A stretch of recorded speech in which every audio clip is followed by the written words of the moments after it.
So you got your air receiver hitch from Shocker Hitch. It's going to come with the hitch, the air hitch, base frame, and whatever mount that you got. Our popular one is chrome combo, and it's going to have 3 hitch pins. We're just going to put those right here. How you set this up, a couple of things to note is you got to deflate the air to get it into the receiver, because once you air it up, you're not going to be able to get it off unless you unair it. One thing to note is on the HD models, they come with a different air spring bag, and on some applications you may need to add this, what we call bump spacer, to the paddle of the hitch. And what we're trying to do is keep this airbag level, or it can be slightly extended when it's aired up. There's different clearances for different model receivers. So on the HDs, on the 2-inch, because the airbag for the HD is a 1/2 inch smaller than the 14K airbag, it has this installed. On the 2.5, it's in the box. It's not included in the 14K models because airbag is already 1 inch taller than the HD, so it often is not needed. So you got 2 hitch pin poles for length adjustability. Put this in it. We are going to hook up our hitch pins. On this particular trailer here, it uses a 2-inch ball, so with combo, I'm gonna hook up the 2-inch ball. We have another video on how to know how much drop or rise you need on our website that you can check out.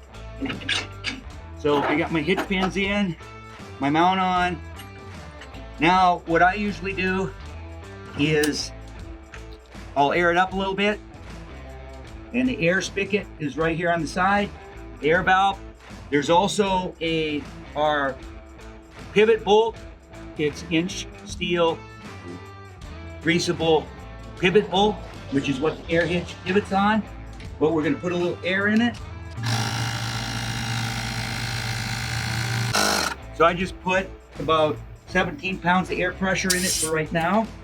But like I said, what we're gonna do is, once we hook up the trailer, it's gonna put weight on the tongue, and we're gonna air it until it compresses the front tailgate side bump cushion. So let's go ahead and hook up the trailer.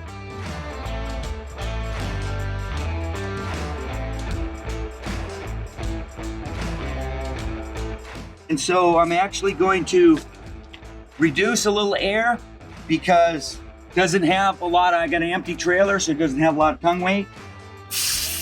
And so we're gonna reduce it, and it's coming off of the bump cushion where it's just barely touching that bump cushion, and that's the perfect amount of air.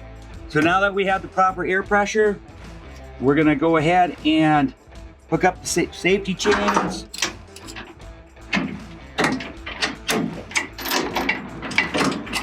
So our safety chains are hooked up, and we're gonna hook up our trailer lights.